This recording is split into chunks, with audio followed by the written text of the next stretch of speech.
3, 2, 1. Here we go!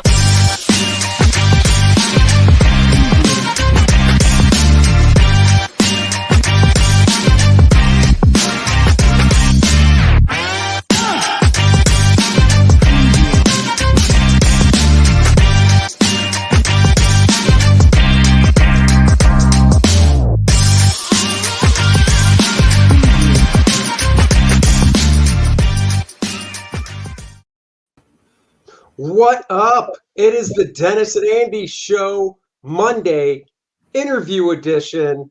We are here. We are live in your living room or your office or on your tablet, or maybe you're enjoying us laying in bed. Maybe. Well, welcome to the interview edition. Glad everybody could make it. We had an awesome weekend. We had a microcon at the brewery. We had beer. We had great food trucks. And most importantly of all, we had comic books. We ate comic books. We ate at the garbage truck or whatever it's called. Literally the garbage truck. That was correct. It was some awesome food. I got my pizza wraps or pizza logs. That's it. Yep. And you I got had the Philly logs. Steak logs. Woo! It was good stuff. We had some micro brews. Dennis got his dark crappy beer, and I got the nice ale, blonde, which is always better. Yes, the light beer that barely, it's just water with a little stuff in it. Yeah, my glass was bigger. Yeah, it's true. Oh, look at that. I was hoping for a better retort than that. You weren't going to pull it out of me. Well, Andy, since it's Monday and it's an interview edition, I bet we got somebody that we can bring on the show. We do. Waiting in the wings. Bringing on is my buddy that I've known for freaking 31 years. Oh my God, it's Bart Sears. 31. He's frozen. What the fuck? No, he's not. What are you talking about? What are you doing? All right. I just saw something I didn't know existed. What's that? A painting of the Black Ruins of Aramore, the story we wrote for Heavy Metal's Wonderworks. A painting? A painting of the... Who did it? I don't know. Michelle just popped it over the corner of the thing. Are they actually using it for something? It's on a cover, I guess. It's covered Heavy Metal. Really? Wow. Hold on, I'm on a full screen. Hold on for a second. Keep it up. Huh. That's interesting. Black Ruins of Aramore. It What was issue? the first Wonderworks story they did. What issue number is that supposed to be? I don't know. Number 306. Oh, I would have liked to know they actually were doing that. Oh, there you. Well, that's. If they turn it into a story, I'll be a little annoyed, but I guess I'll find out. I was going to say that's how you find out. Lots of people saying, "Hey, oh look, we've got another one in the room." Donald says, "Go Bucks." You betcha. So. Oh boy. Oh. Wait, let me look. There's got to be a Go Pack. Oh no, there's not. Oh well. There is as many Go Pack Goes as there is Go Cowboys, or how about them Cowboys? Oh no, Boy, those are all. heard that since the 90s. Oh, you bastard! Not when it mattered anyway. That's so. Oh, God damn it! That's so hurtful. Words hurt. Words hurt. They sting just a little. Sticks and stones do break my bones. Look, and of course, Michael chimes in with this garbage. Oh, the G-Men. God damn it. They suck too, so I don't even want to hear it. Well, they suck too. Yeah, we were at the convention, so anybody local, hopefully you made it to this fantastic convention. And as we were going through the boxes, I got some Gold Key Star Trek, and I'll do a video later on that, but guess what I found? Ooh, beautiful. Right? Beautiful, fun comic book. How much was that, Dennis? How much is it? How much did you pay for it? Cover price is 75 cents.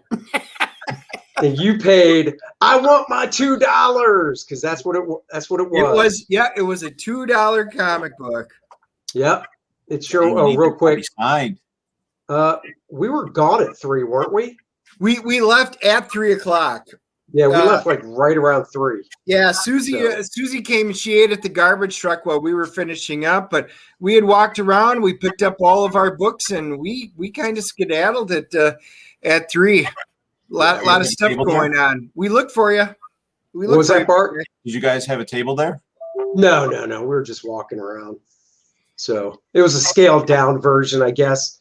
This is the first time either one of us have went. They've done it for 3 years. It's always at this brewery. But I guess the tables are usually set up inside the brewery. But with the COVID, they were all outside. So they had about half the amount of vendors as usual. But it was still fun. I picked up some fun stuff. I think the best thing I got was Submariner number 8, where he fights the Thing. Remember that cover? What Buscema did, where it's awesome. Oh yeah, so I got a nice copy of that. So yeah, it was good times. Yeah, everything was outdoors. It was a perfect day. 72 to 75 degrees, just a perfect day to be out getting comics. That's right. So let's dive in. We always ask out of the gate, Bart, if you can remember, and I know your memory, what was the first comic book you ever bought? I will never remember that. Come on! I think I know the answer. There's no way I can remember that. Didn't you have me? I was getting when I was 3 years old. We would go in the store and Brett was reading them, so I would pick out ones and get those and read them. And then I remember the one that made me want to draw comics. All right, well, fine. That's fine. That's the it was an 80-page super giant spectacular like detective. God dang, what was the number? It's Neil Adams drew the Batman werewolf story in. Yep, it had Batman. That's the one that I thought was one of the first ones. But yeah, that's the. Oh no, that's right. You did say that was one that made you want to draw. Yeah, Dennis, you know the one we're talking about. Yeah, Batman's on the cover, and it's a smaller image. It's an 80-page giant, and the werewolf's in the background jumping towards him.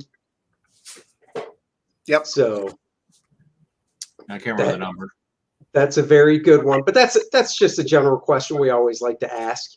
But that's the one. Did you get that real meaning? When you got that? I don't think I know this. I don't think I've ever asked you this. Did you get that when it came out? Yeah. Oh, really? So you got that off the stands, huh? Yep. And I took tracing paper and started tracing Neil's stuff out of there. Oh, cool. I had no idea how to really do that. I don't remember how old it was. I'm trying to think. That had to be. God damn! Now I'm trying to remember what year that book was, because I think I bought a copy. I was 10. Because that's when I remember.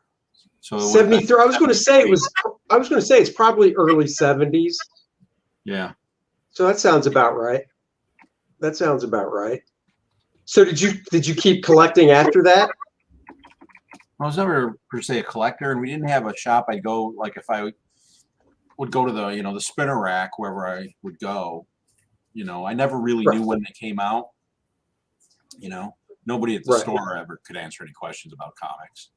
So whatever they had when I went in, so I would, I don't know, fall in love with some comic and then, miss 2 issues somehow, and then, find. So there were all kinds of gaps. Right. Here it is. You found the book. 255. Are you looking at it on the screen? No, that's not the right one. Oh, well, if you find it and you share your screen, I can share it and show it, but you don't have to. Well, I've got 2 screens, so that's kind of weird. Batman number 255. Well, if you hit at the bottom of the StreamYard thing, there's the thing that says share. If you hit share, it'll let you pick the screen you want to share, and then I can pull it up. 1974. All right, I'll do that. 74, and then we can show everybody the one you're talking about. Share screen. You should have it, because I remember hunting it down for you at a show. Okay, can you see those? Wait, screen 2. Not yet. Share. Yeah, there we go. There it is. Oh yeah, That's it. Moon that's of the the good Wolf. one. It's Yep. awesome. If only they would have got rid of those small panels on the side. I still love that, man. Oh yeah. I did a, No, that's just cool. I did a cover for Darren for one of his books where, you know, the thing was to have the small panel there. Oh, you can stop sharing. Or do I have to? No, I got it. And Oh, that's cool. it had the small panels at the bottom, which was really cool. Oh wait, I did see that one. Didn't he already have that color? That's one he already had colored. Oh, Stuff, right? it might be out. I think it's out. Oh yeah. Yeah, No, I know exactly what you're talking about. Yeah. Because that was with the Golden Age characters or whatever. So, well, that's cool. What other artist besides Neil really like struck your fancy back then? Of course, Buscema, but whose fancy didn't he strike? Right. I really loved, and this I didn't put together till later. I really loved Ross Andrew.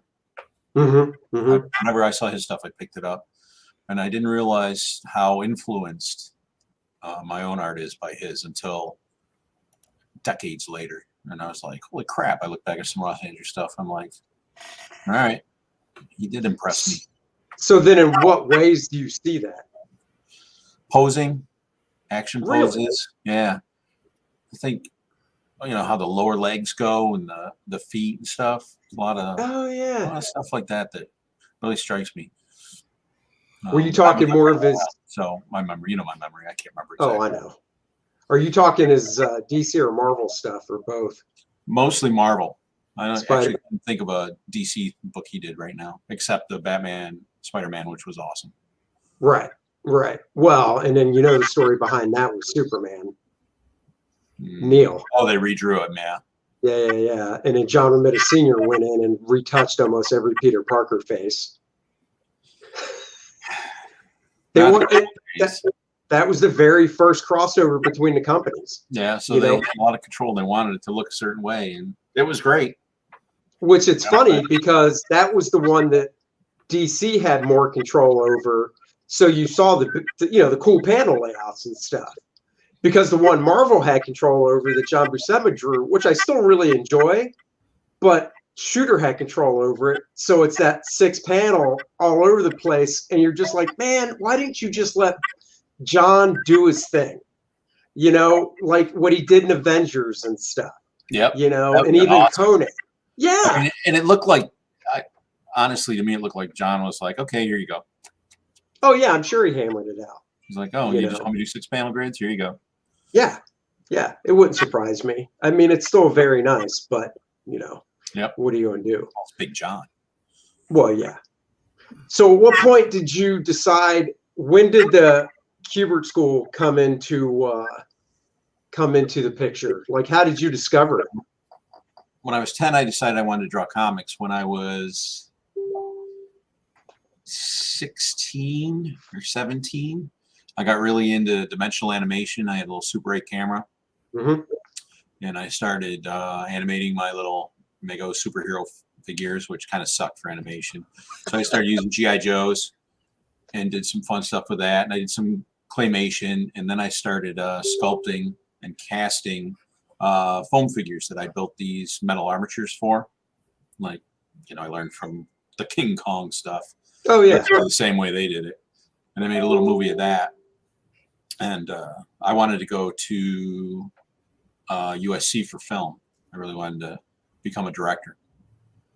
And in my, genius brain, I came up with this plan that I would go to the Kubert School because I knew I would be able to draw comic books. I knew that I needed to learn a few things, but I knew I was good enough to draw comics at that time.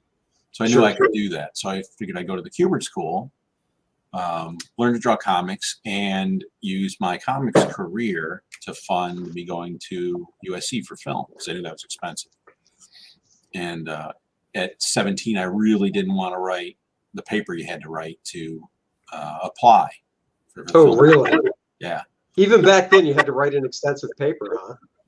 As far as I remember. Right. Yeah. And I was like, I don't even know what I'd say about why I want to be in film or whatever the heck I had to do. I had no idea. Yeah. And, there was no internet, and I didn't know, there's nobody in my school to ask. I had a great art teacher, Mr. D'Angelo, who when I came into ninth grade, he saw what I could do in my direction. He took me aside and said, look, I'm not going to make you do this shit. I'm going to give you this stuff, and we'll figure out stuff you can do. Because obviously you're going to, if you want to go on a career of art, you can be an illustrator. He was not an illustrator, but he's like, I'll push you this way, which was awesome. So that was really cool. That was super helpful in probably my formation, just the attitude he had, if nothing else. So, yeah, so I decided I'd try out the Cuber School and, fund my film career. Nice. Favorite teacher from the Cuber School? Jose Delbo. Oh, man, Jose's great. Jose was just so great. Now, you didn't go all 3 years, and I mean, I knew that. A lot of this stuff I know, but this is for everybody else watching. Year and a half, I think. Is that as long as you went? Not quite a half. I quit year and change. So did you before the break? Second year. So you had Joe though, right? Yeah, I had Joe first and second year. Okay, you did. Okay, cool. Do you remember what he was teaching in first year? Was he storytelling? It was the story one, whatever it was called. I can't remember the name of the course. Yeah, it was narrative art or whatever they called it. I can't remember. Do you remember? No. But I think it was just narrative art. Yeah, I think it was just blanket narrative art for the first year. I think he taught first, and he taught all 3 years then. Right. He only taught 2 when I went. I remember one time in class we had to do this. It was smart how they did it. They had us do like this story or a 2-page spread of a story. I don't remember how much there was. And you had to shade it in pencil. Mm-hmm. So the whole thing was done on like a rougher paper and pencil shading. And when you finish that, they were like, okay, now you got to ink it. I was like, what? How do you do that? And Joe took mine as a tester. So he slapped tracing paper down over my shaded drawings and inked a couple figures. That was awesome. And I think the most memorable thing is it took him like a freaking minute. Oh, yeah. Oh, yeah. It's like amazing. And you don't have it anymore, of course. I might. I got to look. Oh, man, you're lucky. Because he inked. I did a Justice League thing, and I didn't know how to do lighting on this one shot.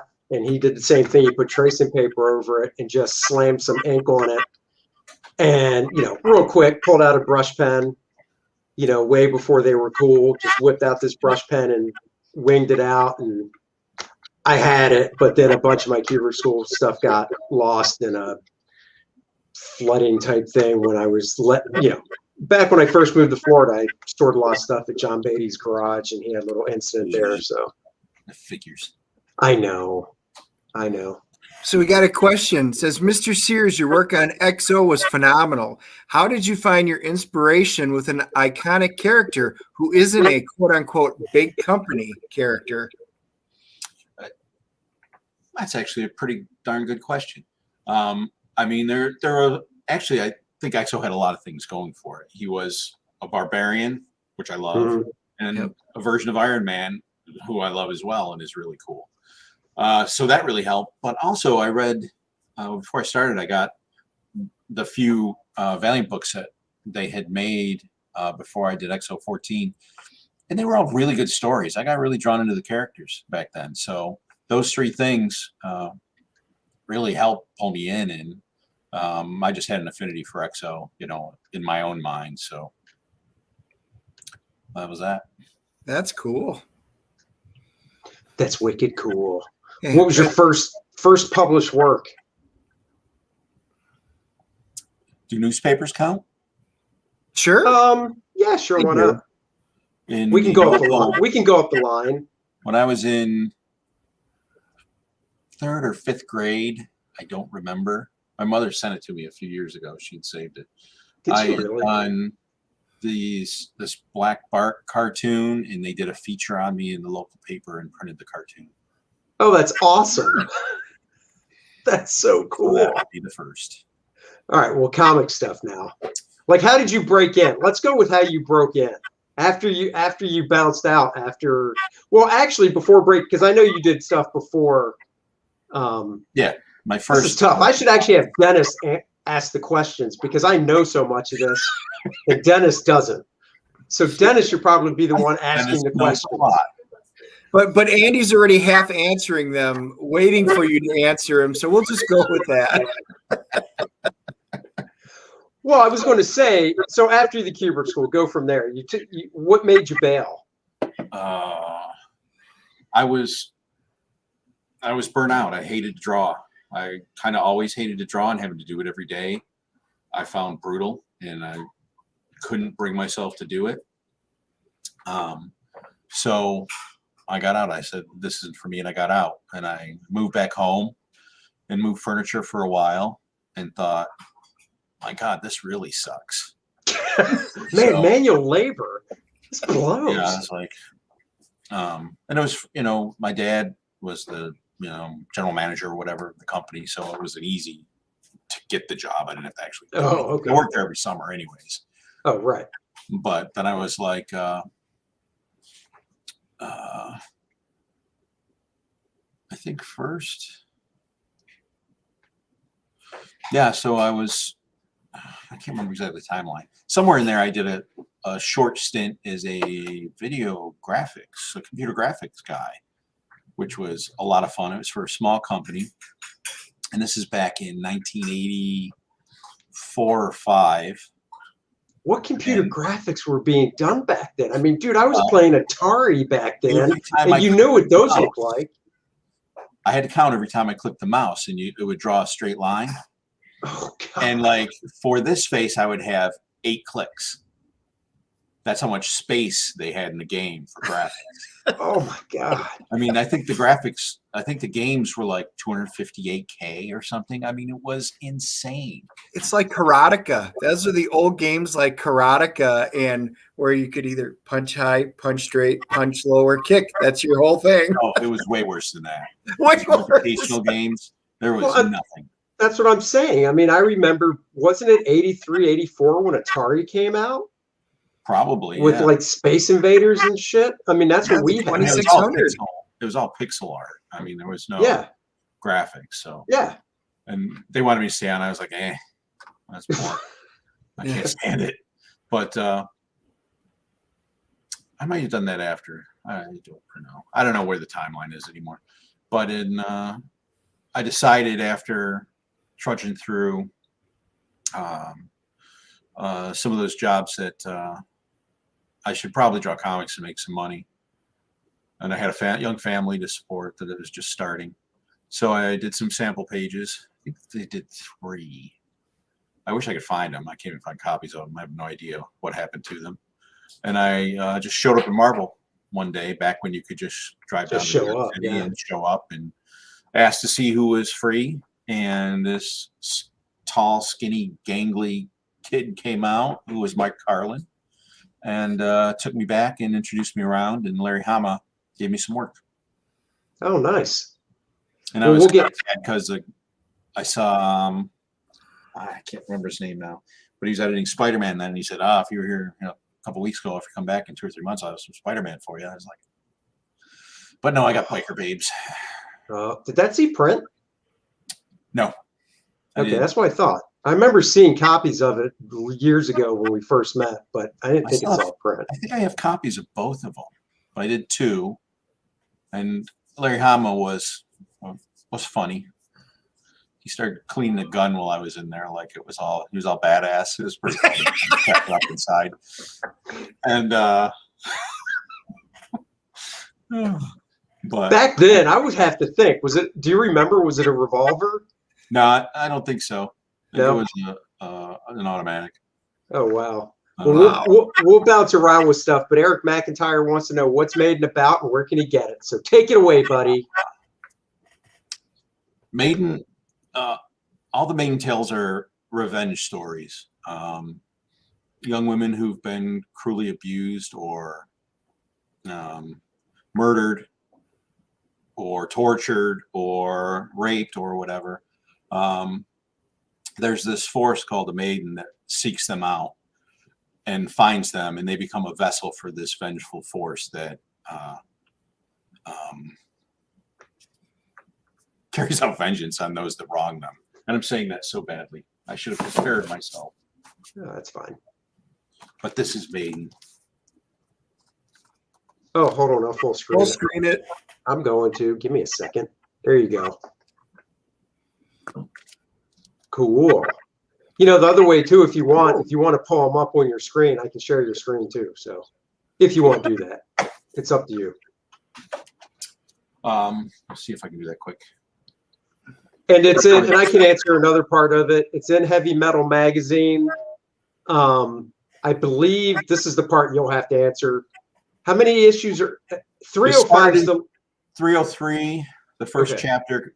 The first Maiden story is 5 chapters. The first was in 303, the second in 304, the third in 305, the fourth in 306. We missed 307.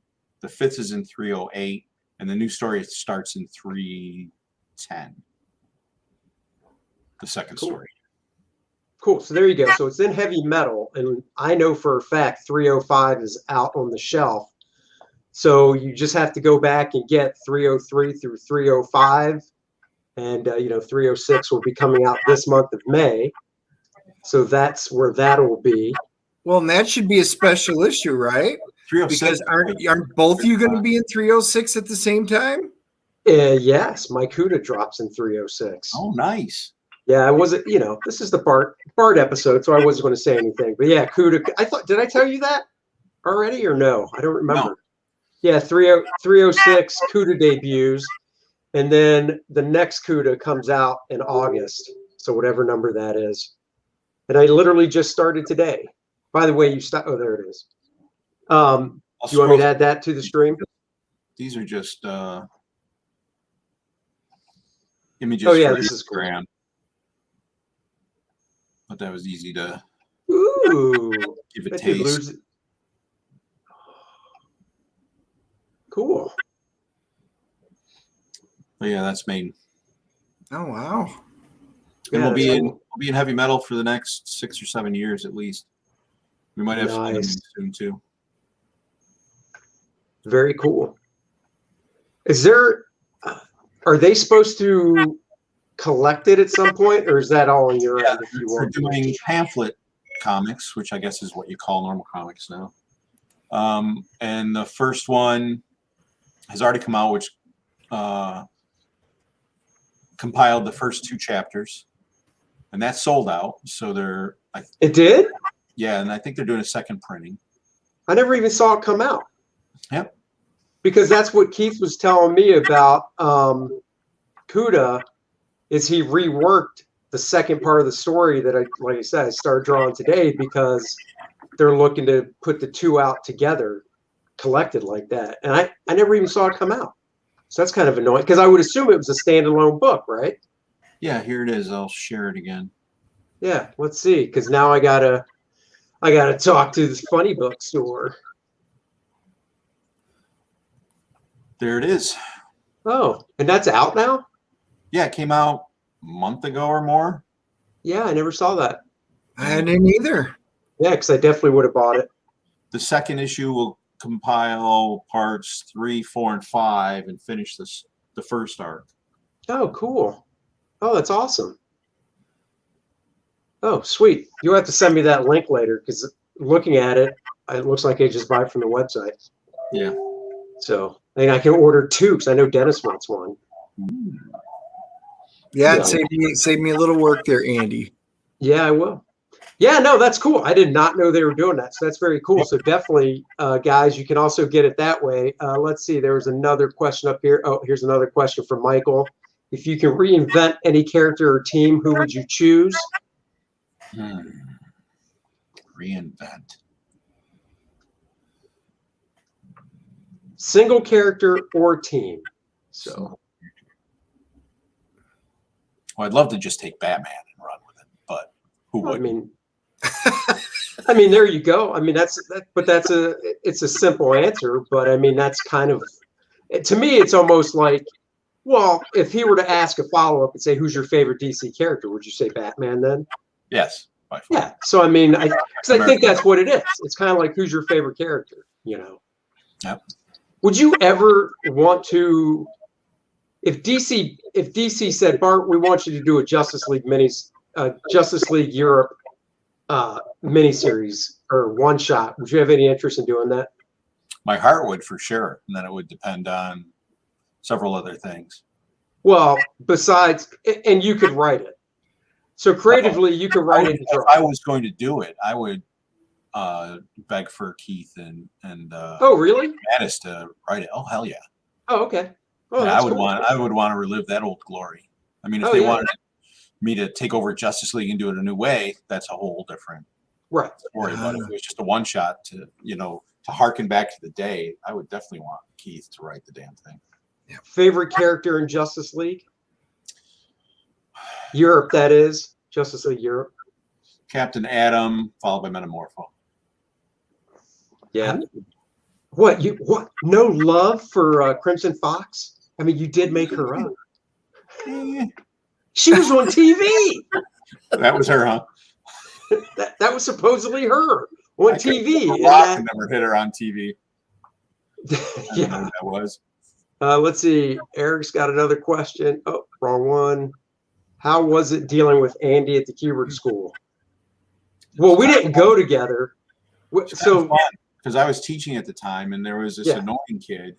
Oh, he'd show up in my classes, skipping his third-year classes to hang out in my class whenever I taught, and that was Andy.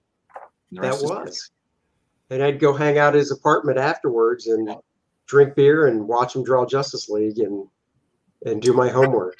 Yeah. So talk about art, comics. Talk about art. I'd sit on because his drawing table, because he lived in an apartment, his drawing table was in the bedroom. So I'd sit on the end of the bed with a lap board. Oh my God, I just realized, Dennis, he was grooming me. Ew, that's so disgusting. I had no idea.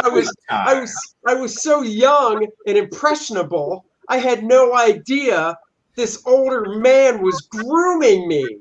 Ew. So this was Bart's fault how you turned out. Yes. I was, you don't understand, Dennis. I was pure as the driven snow. He was. I was going to have a conversation with your mother, but now we know it's Bart. Wow. Had I known this when we were down in Tampa Bay talking, we would have had other words. So here's a fun question, then we'll get back to the early part of your career. Read it, Dennis. I can't read that. Since you have known Andy for such a long time, would you say this is the most annoying his Cowboys fandom has ever been, or has he been worse? Oh, he's been way worse. He's been when the Cowboys were winning, like 25 years ago. You got to remember, when I met him was right when the dynasty of the Cowboys began, and when they went for the 3 Super Bowls. So of course. And you know how Andy Stelter's about here normally. Back then it was, I can't even reach as far. That's right. Eric got it right. Grooming me for a successful career. That's right. Okay, so I have it, and I know how your memory is, so I'll have to kind of prod to get some stuff. When did you do that Secateurs mini comic? You remember that? Okay, well, when I first got to Marvel, I did that the first chapter of Iron Rose, I think it was called, which was never printed, 8-page backup or an 8-page story for Marvel Black and White or whatever. Oh, that's the bike thing, the Hama bike thing. Yeah. And I had a pencil and thought I was luckily handing off to a skilled inker, which turned out to be me, unfortunately. And there I did the second one, and when I knew I had to ink it, and after my experience on the first one, I penciled the crap out of it. It took me forever. Even though you were, because you were going to ink the second one too. I figured I had to, and it really slowed me down because I hated the first one. I really hated what I did to get it done. So I took my time in the second one, but I think before I did the second one, I did a Secateurs toy job. The Secateurs. This? Skulk and Trenkula, Yeah, but I don't which is a lot I of don't fun. know. Did you do the cover? No. I didn't think so. I don't remember that mini comic. Dude, you can't. I check eBay every now and then. I did a live stream reviewing a couple books last week, I think, during the week on my own channel, and this was one of the ones I pulled up. I'm just going to go full screen for a second so people can see it better. So, what's that? That was fun. I really love that. Well, you can definitely see. I mean, this is like early. I mean, like you said, it's one of your first jobs. I think it was my second professional comic book company job. But just looking at it, the page layout, the way you did it, even just the subtlety with the head tilt of that monster in the first panel, his head is tilting, juxtaposing his shoulders. It's got so many key things like trademarks, and there's this one panel I'm looking for in here that this I love that. That's trademark Bart female right there. Yeah, that was so much fun. I wish that was all the stuff I got at Marvel. I would have never left there. But here's the panel that even to this day, if I didn't know it, I'd go, oh yeah, that's Bart. The twist on that guy and the camera angle looking past him and stuff, and same with the back shot. Yeah, I was just thinking that. Which one was it? Yeah, the Ardberg. So this is something I check eBay every now and then. You just can't find them. So where did it come out with? I remember Secateurs because I love the comic. It came with the cartoon. It came with the toys, right? With, that it had the spider, which had you could put your hand in and move it. It had little glove in there for spider fingers. Yeah. And the action figure. So it was a big box. Oh, okay. So it wasn't just the figure with the like He-Man did. I don't even know if they sold the figure separately or not, but I think that only came with if you bought the the bigger 2-pack with the spider and the toy, right? Okay. And the guy. And there's no credit in. You don't. I'm going to go out on a limb and say you don't remember who inked it, or did you ink it? No, I didn't ink it. I have no idea. You didn't? Okay. I want to say Al Milgram, but that's probably wishful thinking. I don't think it was. I don't think so. Even at that time period, I think I'd be able to tell Al's inks. I would think so. Yeah. It was probably some newer guy. So then what happened after the two Larry Hama jobs? Well, that second one burnt me out of comics. I was just so slow. I wasn't making any money. I wasn't getting it done. So I just faded out of comics. And meanwhile, our good buddy Mark Pennington had been hired. He had graduated from Hubert School and got hired out of Hubert School to design G.I. Joe for Hasbro in-house. And he was bugging them to hire me to do what were called presentation pieces, which would be like he'd design a character and an outside artist would take it and do some form of painting of it, decent sized, and then they would have a presentation for the owners, and they'd show all these new potential characters, and the owners would pick which ones they wanted to make into toys. And that was how they did most things in the line, I think. So he got me started on that. And I remember my first painting. I can't remember the name of the character. It was for some monster line they had, which I don't even remember the name of. And it was this big goopy character, and I did this massive painting of it. And I had like 2 weeks to do it. And like I finished the first one, well, I will say 3 days before it was due, I threw out the first one because it was such a piece of crap. So I painted a whole new one and finished it the morning of the third day and got in the car and drove it to Rhode Island since I no longer had time to actually FedEx it. Oh, wow. Dropped it off at the gate or with the guard or however that was. And that was the first one I did for him. And then I started doing G.I. Joe presentation art for them. Did you work in house? Did you ever work in house? Yeah, but this was out of house still. Right. I did I that just- for a few months and did some other freelance jobs for TSR, which ended badly because they offered me an in-house job, which I took. TSR? Hasbro did. Oh, yeah. And I took the in-house job, and then I wasn't able to finish my TSR work. So that flittered away because I could never do the two things at once. Pennington would kill me. I'd go into work, and we'd work kind of across from each other, and he'd be over there inking pages. Oh, really? At Hasbro. Or sleeping under his desk if he had a long night. Oh. And I could never do outside work at my Hasbro desk. It just never could. Right. But it would crack me up. I'd go in and be So what projects did they have you on at TSR? I did a Wolverine adventure book, which I guess Andy's reaching for. I did a Doctor Strange adventure book. And then I started to do I don't know, one of the fantasy ones that is what I bailed on and got fired off of. I can't remember the name of that one. Okay. But I only got a few drawings finished for that. I think they used them in the book and got somebody else to do the rest, but I don't remember. Well, that's cool. Then what took it back to comics? Well, it's funny because I worked at Hasbro a year exactly to the day. I had my exit interview when I was leaving the building a year from the day I was started. Oh, wow. Cool. But they brought me in to help on G.I. Joe, and they immediately bought cops from some outside source.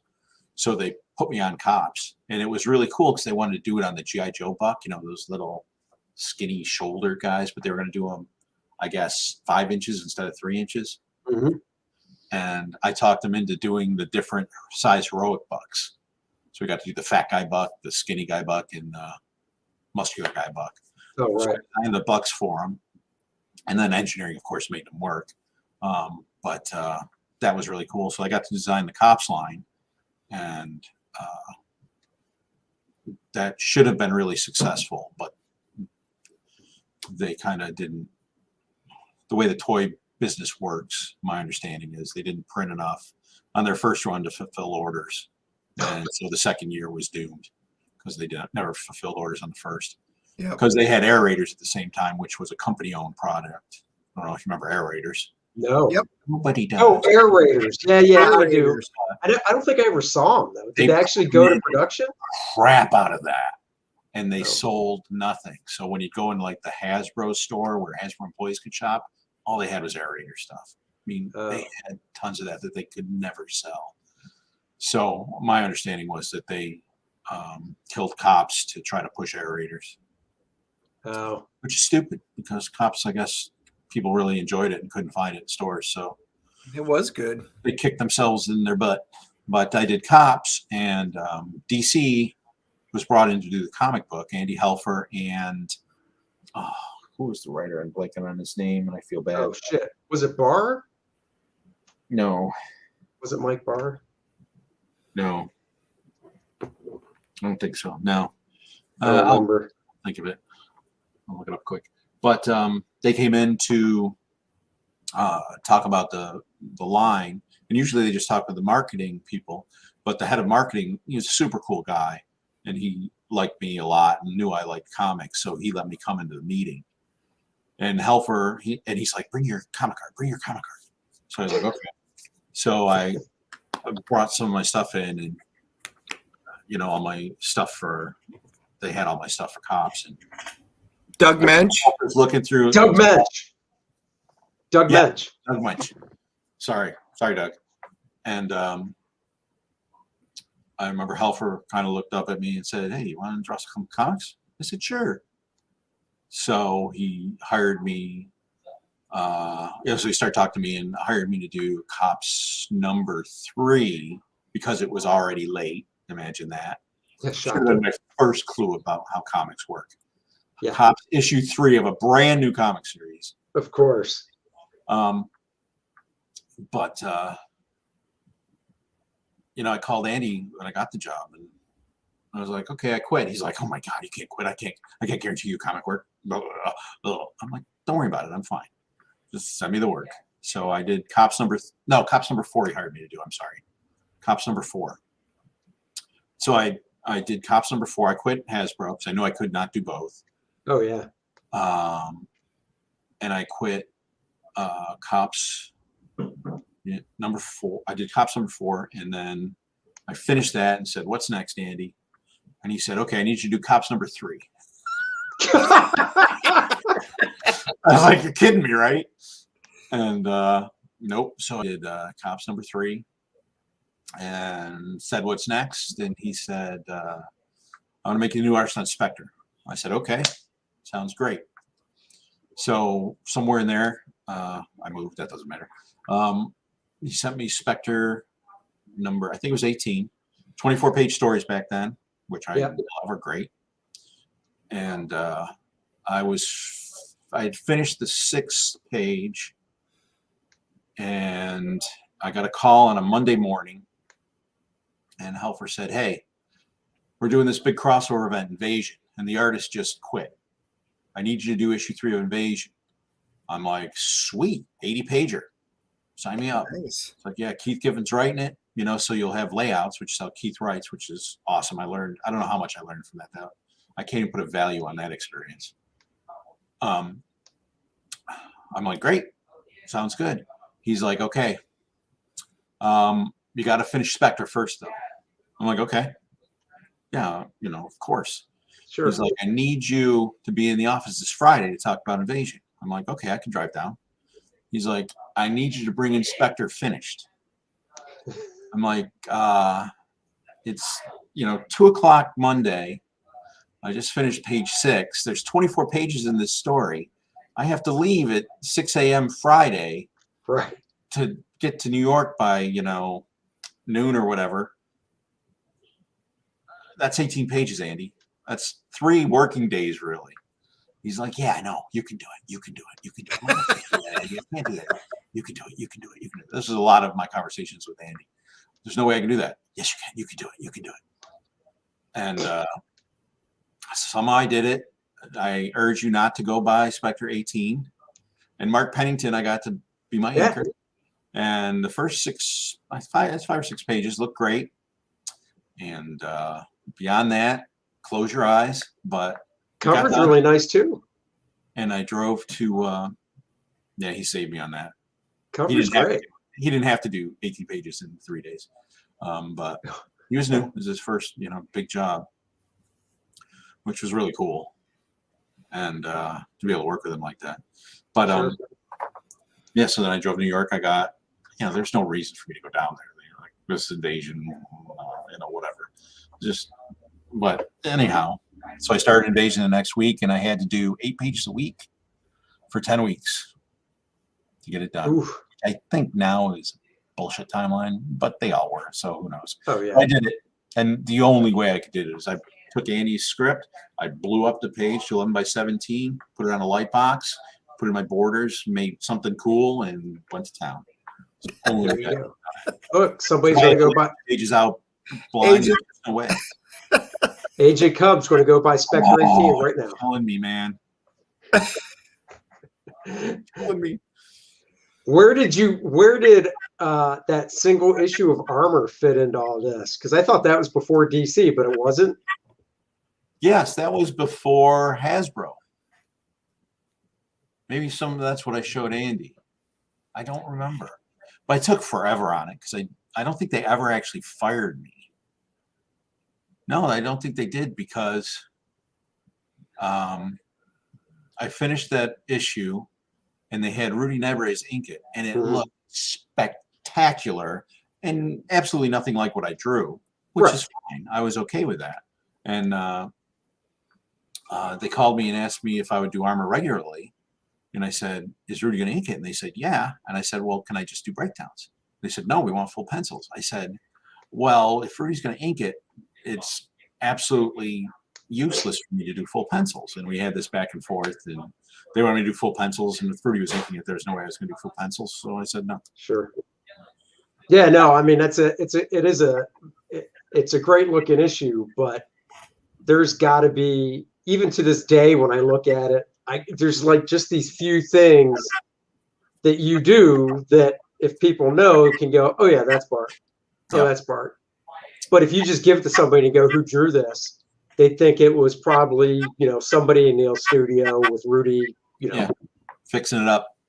Yeah, and Rudy's great. I mean, he does a phenomenal job. I wish I had one of the original pages, honestly. That stuff was cool.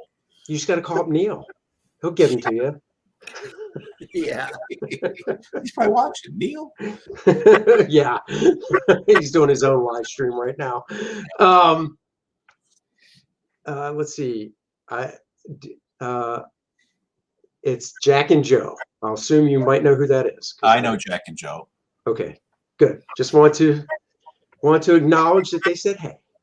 So that's like I said, I knew about most of these stories and stuff. I will do this.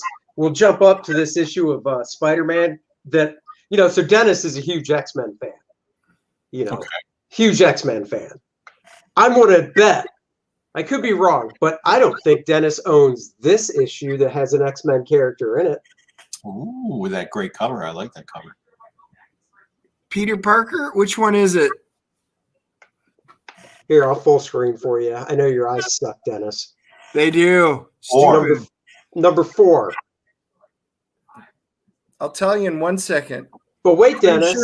I'm pretty sure I do. The one time, and just from this one page, I was like, damn it, I want to see Bart draw a full issue of X-Men from this one page right there, that one panel. See that bad boy, Dennis? I do. It looks I awesome. forgot about that.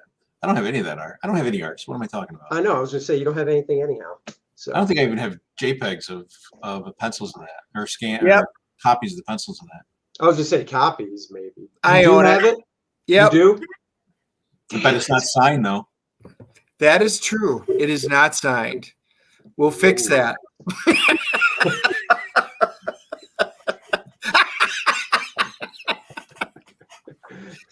Okay. Well, I know we'll be going down to Tampa Bay sometime here. That's right. He says he remembers that cover, and that's Joe. All right, Dennis, ask some questions, man. Don't just sit there like a little bump on a log. Come on now. What do you It's mean? hard. You guys have been doing good. Well, everybody, I'm a huge X-Men fan, and yeah, I mean, I wish you would have done like a ton of X-Men because I just love your work on it. Out of the X-Men, who is your favorite? That's an easy one. Is it Wolverine. Who? Wolverine? Oh, yeah, Wolverine. I should figure you're a Batman guy, so it would make sense as Wolverine. Yeah. So if somebody walked up to you right now and said, $1 million, you can draw any character you want that you didn't create. We already know Batman. How would it be? I don't know.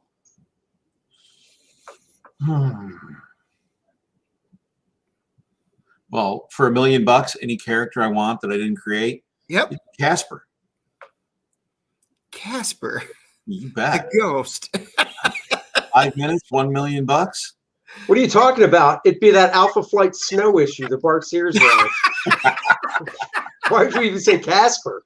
I'd just be like, I'm going to draw all the X-Men in a blizzard, and I'm going to model it after Alpha Flight number 6 or whatever issue it was.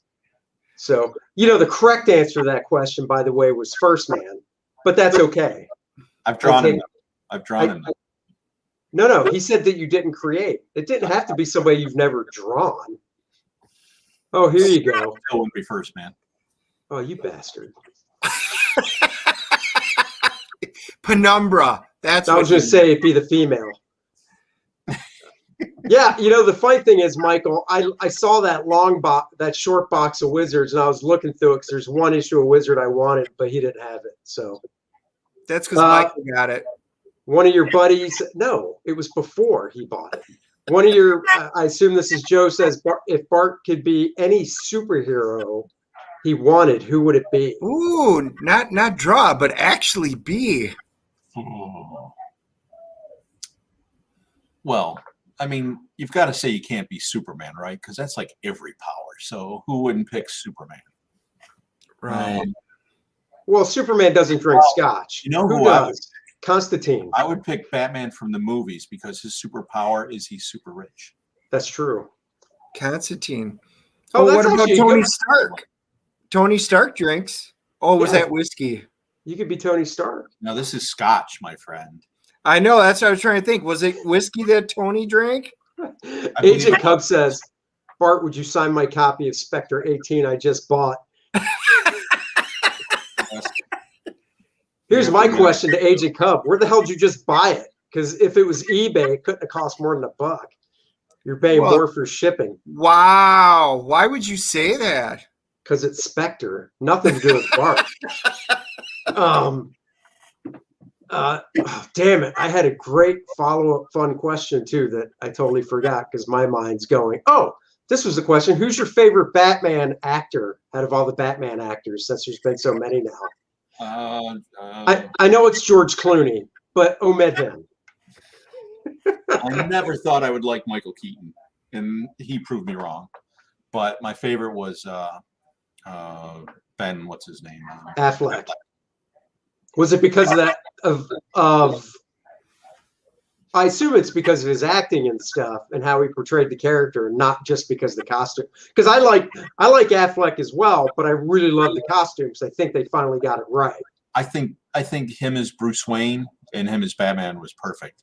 And I did love that thick, kind of armored Batman look because that's how I drew him in Dark Knight 23. Just like muscles, but that's what they were going for. So I like that a lot. See, I thought Ben was the perfect. I actually thought he was absolutely perfect as Bruce Wayne. I thought he was a good Batman, but I thought he was hands down the best Bruce Wayne to ever be on the screen. And that surprised the hell out of me. Yep. Well, who the hell is your favorite Batman then? If it isn't, if you're saying that Ben, this is for Dennis. If Ben was your favorite Bruce, but you didn't love him as much as Batman, who's your favorite Batman then? Mine would probably be Christian Bale, followed by Michael Keaton. Bale was really good. Yes. I liked him. I couldn't get past that. He was wearing body armor. But the third movie I thought was Because I agree with Michael Keaton. I mean, I still hold it's almost a draw for me with Michael Keaton and Ben Affleck because I still really like the look of the first Batman costume that Michael Keaton wore. Yeah, that was cool. Besides the fact he couldn't turn his head, seriously, he couldn't. But I really like the look of the costume. It looked really cool. But then, I just think what they did with Ben, they just couldn't do back then. Oh no! You have the technology for that kind of appliance and stuff. Right. Anyway, but then again, I thought stupid parts. I thought Jack was a great Joker. I really loved his rendition. Oh, yeah. He surprised me with it. I thought he was going to be terrible, but I loved him. I agree. What did you think of Jared Leto's Joker in the very end of Justice League, the Snyder Cut?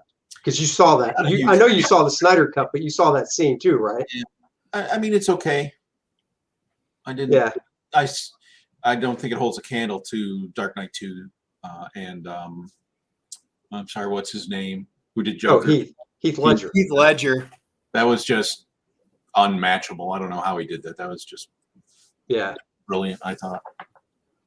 What if you pick one job out of your whole career that you just love, and it can't be any of your own stuff, so no ominous stuff? No, I don't love any of that. Well, I was trying not to have you say that. Cool, whatever.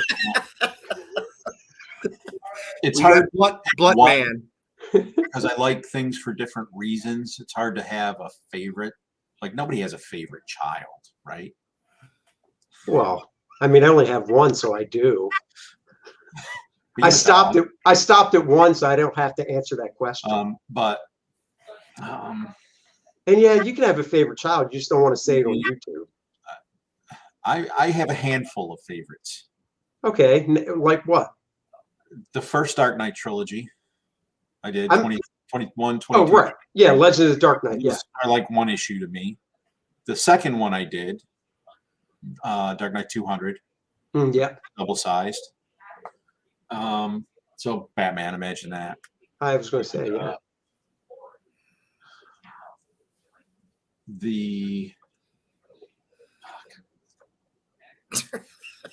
I really liked the Cat Falcon stuff I did Oh, yeah. until I had to, start inking it because Right. Bobby got flamed out. But Yeah. don't like that stuff so much. But the stuff I penciled and Bobby inked was great. I like Yep. that. I can't think of anything, so I'm looking at my shelf trying to get some idea. While you're doing that, Justice League Europe, is there any single issue? Blade. What's that? Blade. I got Oh, pencil Blade. issues of Blade. Oh, I know I think your favorite issue of Blade. Pages. What's that? I have to pencil 6 pages of Blade, and that's some of my favorite stuff. Yeah, but if I remember right, we were talking one time. Isn't your, as a whole, that Wizard half your favorite? Yep, that's pretty cool. And Sienkiewicz inked it, which is Yeah. awesome. Yeah. Which is Justice awesome. League Europe, does any one issue of Justice League Europe automatically pop up? The extremist issues. That Nice. run. Yeah, I yeah. literally hated the fact, because I didn't find out until I drew it, that they were animatronics from a theme park. Right. I hated that, but I mean, that was Justice League. I did years later do a proposal to DC Okay. with the extremists and using a bunch of unused characters, which I really loved and was really cool. That I was going to do until things flamed out with me in DC. Right. So that sucked. I'd love to do that again someday because that was a blast. Oh, I yeah. love the No, extremists. that'd be really cool. And that art and that run of and that time of Justice League was top notch. Randy was hitting his stride, and I was feeding him good stuff. Yeah, that was fun stuff. Well, you could definitely see where you just hit this peak. Not peak, but you hit your stride. Yeah, That's it's kind of a peak. I mean, some of the later stuff Yeah. I had to do while I was doing Dark Knight, so it got a little rush. Maybe, I don't know. Didn't feel like it, but Yeah, I don't remember. I do know that kind of. Well, I remember the first page of Dark Knight. You originally, because I remember that was Helfer, wasn't it too? yep. Yeah, because Helfer, this is great. Helfer was always like, okay, on this Dark Knight, you don't have a deadline. Take as long as you want. It's not scheduled. So he drew this first page, and it's the first page that's in the first issue, but he rendered the shit out of it, like tons of feathering, really lush looking. Like you almost don't want to ink it. Yeah. And this is, Randy would have had a dream inking. yeah. And this was when I was in the Kubert school. I was in the 3rd year of the Kubert school. And, he, and then Helfer hits him with the bomb of, oh, nope, there's a deadline. It's going to come out. We need you to get the book done. So he's like, okay. So he traced it off and went with the style where he didn't sharpen his pencil. And I thought, I think once you hit the rhythm on that I style. love that stuff. Honestly, stuff is I awesome. love that stuff. I wish I had the balls to do that on every job. I love It's awesome. It's very, And I found I could pencil it driving in a car or riding in a car. yeah. I had to do it so fast. I had no choice, and I had to travel during that time. Yeah. And, I was able to, get a half page done in 8 hours in the car. It was And awesome. Randy inked the shit out of that stuff too. Great. That was awesome. I love that job. Actually, you know what? If I remember right, didn't Steve Olive color that stuff? Yes, he did.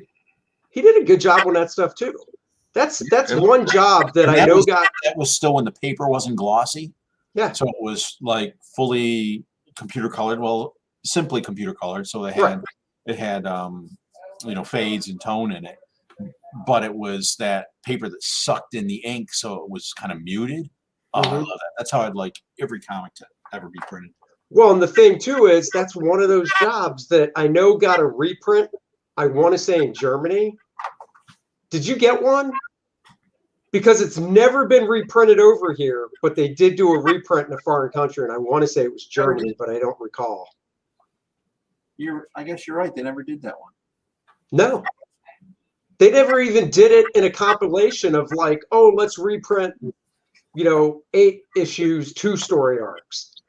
And they've reprinted 3-issue story arcs before, so it's just one of those things where it's like. And they did my the 200. Yeah. And it's awesome because they did it on that muted paper. Did they really? Yeah. What's the trade paperback? What's the cover? Oh yeah. It looks awesome. I love this. Yeah. It's so muted. Yeah. It's just beautiful stuff. I Yeah. love it. Yeah, no, that's cool stuff. That's super cool stuff. Huh. I think it's the only one they didn't reprint too. I think they skipped over it. Huh. I don't know about, I know they reprinted. No, that's not really true because if I recall, they never reprinted like the Gil Kane 3-issue story arc. They really picked and choose with the Legends of the Dark Knight and what they wanted, to reprint. But they did reprint the Venom storyline that was Russ Braun, inked by Jose Luis Garcia Lopez. But I think the only reason they did that is because of the Venom stuff. Isn't that the stuff that turned Bane into Bane or some shit? Yeah, that was the story that told the origination of Bane. Yeah. Oh, there you go. Eclipso and Stipple. Oh yeah, I remember that. Yep. All that was a crazy. circles. Yeah. Well, that was like the cover you did on Justice League Europe with all the goddamn starfish. Yeah. Oh. That was another one. Brilliant idea for a cover. I was in a senior year at the Kubert School. That was another one. I was doing homework and you're sitting on the edge of the bed on my lap board and you got this idea and you're drawing all these little starfish all over the cover. So that is just the craziness. What is well, I'm trying to think. Any other questions you got there, big guy, Dennis? Well, yeah, the one. Did you ever? And I was trying to. I don't think so. You never drew Alpha Flight in any. You didn't guess pencil, did you? I don't think so. I mean, I've drawn Sasquatch. He was an Alpha Flight, right? Yeah. That's what I wanted to know because he's one of the coolest ones. Like John Burns, for me, John Byrne, his Sasquatch is one of my favorites, and I kept saying, I wonder what Bart Sasquatch. I bet it would be really freaking cool. You got it, Dennis. You have to own it. I'm done, my friend. You own it, Dennis. You have to. It was a Sabretooth miniseries. That's X-Men. It's a trade paperback too, and I'm not joking. I'm saying, how could you not own that? I would own it. I would own it, but I don't remember. That's why I'm saying. I'm asking. I would not know that. There it is. I didn't remember that. Yeah, Sasquatch is in it, and it's kick-ass. 4-issue miniseries that they did a trade from, which I should have, but I don't see it either. That was the one where you drew a page that they said was too gross, and you had to redraw it. Yep. Because they showed the spikes going through Sasquatch. So I had What's that called? A bungee pit? Pardon? Is it a bungee pit? Is that the name of it? Yeah, Sasquatch fell into a bungee pit, and he did a splash page looking down on him. Sasquatch is on his back with all the bungee spikes coming through him, and they're like, "Yeah, you need to redraw that." It was a splash. So the splash became the edge of a pit, Sasquatch looking over it. Okay. All right. Oh, look at this. You turned somebody into a Bucks fan. I got paid for it. Look at the That's power awesome. you have. No, I got to go look it up. Leandro Allegren says, Bucks is my new NFL team because Bart Sears said so. Yes. That's awesome. Michael actually wants to ask Dennis a question. He says, what is that shirt and why did you pay for it? Oh, no. And did you pay for it? Sorry. Of course I paid for it. It's Star Trek. It's all the captains. It's all the captains. And then it actually lists them. And then even on the back, it's Starship Enterprise. Yeah, baby. This is a 360-degree shirt. This ain't just one side of a shirt. I mean, of course, I paid a lot for it. All right, Bart, no pressure because Dennis is here. Pick one. Star Trek, Star Wars. Star Wars. Oh, God damn. Hold on, Dennis. I'll do it for you. You lost him. Just kidding. All right, that's 2 shows in a row. You've knocked me out, But- Andy. I did watch every episode of Star Trek when it came out with my bowl of chocolate ice cream. Couldn't wait Nice. for it. Love that show. Yep. Hey, here's a little tidbit that I didn't know, and I'll see if Dennis knows this. I don't assume, Bart, you will because you're not a Trekkie. I did not know this. Graham Nolan actually told us this last week on a professional stream. Oh my God. Now I'm blanking on the name. Hold on. I got to look because he texted it to us. You remember the woman from the 50s that had the puppet? She was very popular. It Oh, was yeah. one of the, Yeah, she wrote an episode of Star Trek. that's right. Yeah. Oh, you knew that. Did you Yeah. know that, Dennis? Do you know who I'm I can't talking think of about? her name. No, I'm trying to think. A woman with a puppet. I'll tell you in a second. Hold on. It was DC Fontana. no. No, I'm looking at my text because Graham texted it. Sherry Lewis. Yeah, Sherry Lewis. It was The Lights of Zatar. Oh. She Yeah. wrote that episode. Yep. See? Wow, learn you knew that, something Dennis did. every day. Favorite captain, Dennis? Kirk. I actually have a T-shirt, which had I known this, I would have wore that one. It's the 10 reasons why Kirk is better than Picard. Oh, it's a tough one. And that was actually printed before the Picard current season came out. Otherwise, it would be a hands down no-brainer.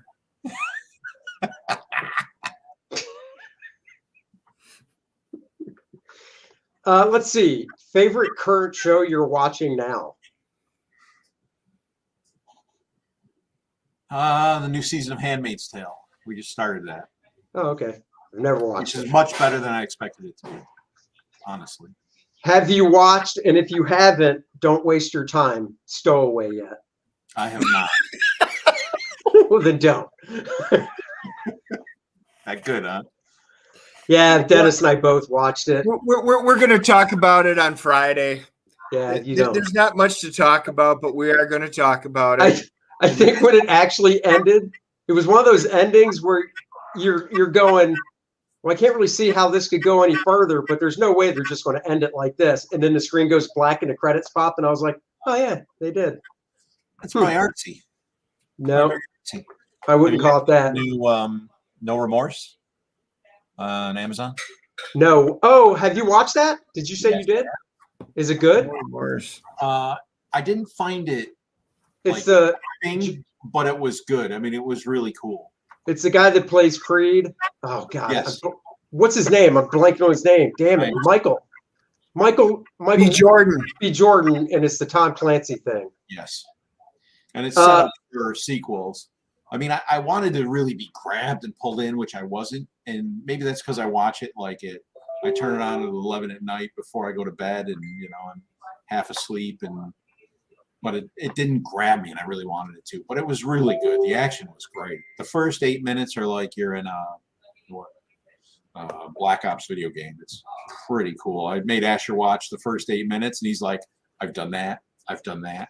I've done I'm a little dude, but see your review. Listen to this review. I'll repeat back basically what you said. I hope It didn't grab me. It wasn't gripping, but it's really good. And I'm like, well, the trailer doesn't grab me, but I'm curious because I love the actor. So I don't know. I would say it's really good because the actor he's one of those actors you like to watch. I mean, no matter what. Yeah, he's awesome. You want to watch him. And the action's really, really good. It's just the story didn't.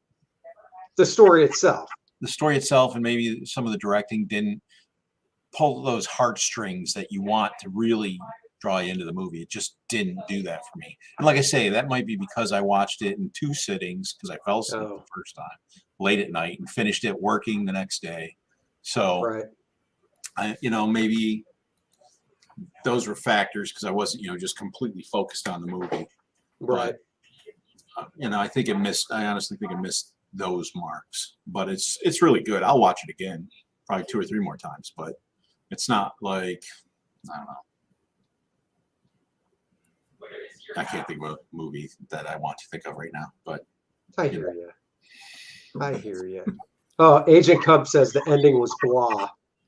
what? Agent Cub says the ending was very blah. It was set up, so let's do a series of movies. Definitely.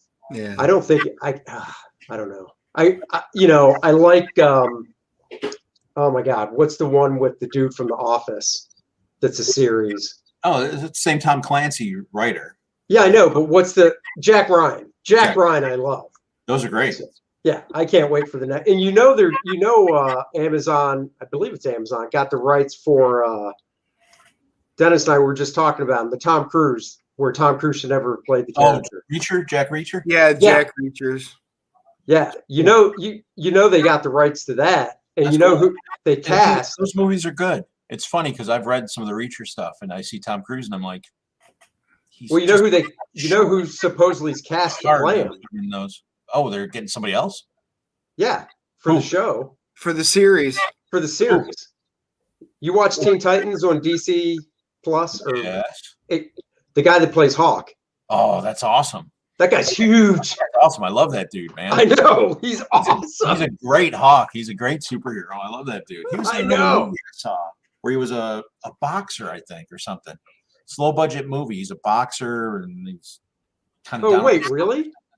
Yeah. What was that on? Small movie. It's probably on Amazon or Netflix. Oh no, I never saw that. I'd search it up, but I don't even know his name. But it was really good. You'd have to search Teen Titans. And it's just, that movie grabbed me more than No Remorse. Oh yeah, I can imagine. This is so funny. I still can't believe it's Bart Sears. Is he putting out a book on Indiegogo? No. I am doing a book with a new company called Zoop. Show the cover if you want. July 6th it's a new crowdfunding platform. Share the screen again. Yeah. Oh, Mikey's coloring it and it looks awesome. Oh, has he done it yet or no? He's working on it. He sent me like 2 samples. Like he's got cool. At the top done. Let me share. Is he still doing Maiden? No. Oh. Ooh. He's done those heads at the top there, and he did them normal lit and then lit from Brutes and the Pumpkins Orange Energy. Oh, cool. Like, which one do you like? I'm like, they both look awesome. So I'm kind of hoping he does them both, and I have to choose. Well, explain what it is so people know. This is a small book. It's 5 by 8, 148 pages of headshots that I have done, of which I've done probably 400 at least. I don't know. I've done a lot of headshots, and I will probably do a headshot a day during the campaign. In the level. Oh, that's cool. New headshot.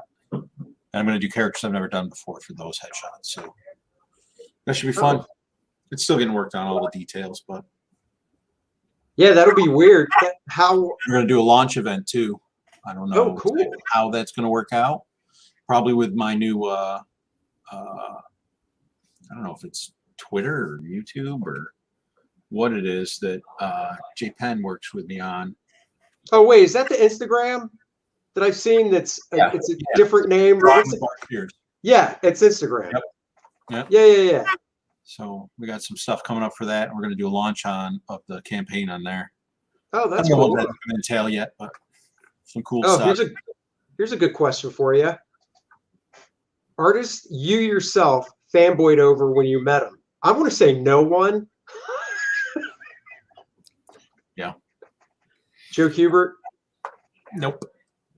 Jose Delbo? No. Nope. You never met John Buscema, right? I did not. Oh, yeah. I mean, this is obvious, Michael. Duh. As soon as I walked into his class. Besides, he said, that young man cuts a fine jib.